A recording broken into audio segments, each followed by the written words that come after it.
Well, I think, one heartbeat for sure. We all have to believe in the same thing. And we talked about it earlier. There's not going to be much gray. I don't live in that gray world. I think it's very important that for us to be a championship defense, we're going to have to be empowered. I can't make all the calls. Same thing with the staff. You make a certain call, the players have to have, the trust and ingenuity and confidence to make a specific adjustment on the field. And so at some point you have to turn the keys over to the players. There'll be a certain way that we disrupt the football. There'll be a specific way that we tackle in certain environments and certain situations.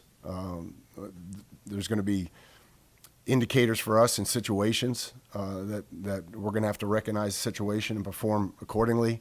And ultimately, we want to be really good, at tackling and doing the little things well. So I think one heartbeat, core fundamentals that bind us, and then ultimately a team that's player driven. How you talk about fundamentals, and that's something you've mentioned in the past, wanting to be good at fundamentals. You just mentioned tackling. How do you go about being good at those things, improving at those types of things, especially in a league and in a time period where you don't do it a whole lot of practice? Yeah, I think there's a process involved in it. I think you have to identify what the errors are, and are those errors, systematic, and if so, then you have to take a hard look at yourself and say, all right, what can we change?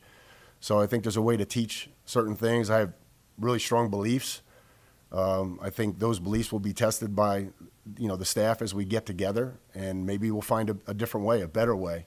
But ultimately, we're gonna convene and plot a course for how we want to tackle, how we want to disrupt the football. We're going to teach it. We're going to drill it. We're going to quality control it. We're going to show the application to the game, and then we're going to show the standard, whether that's Bengals or other guys in our division or around the league, that we are chasing that standard. And we're going to repeat that process until it's refined and owned by the players. And for that to happen, it's got to move from their head to their heart. And that's, each guy takes a journey that's a little bit different, a young guy versus a veteran. But if they can get to the point where we all believe in the same thing and you start to see it on tape, that's when magic happens. You specialize in man a ton at Notre Dame last year. Why did you end up doing that? Do you see that translating to pro level? I don't necessarily see it. That's just the way we evolved. I think the thing that made us difficult was we played a lot of different coverages. We may not have played as many zones as some people wanted, but our changeups were really great. Our middle field open changeups, our 3-zone changeups, that came off of that, man-to-man look. I think that's what made us hard. It just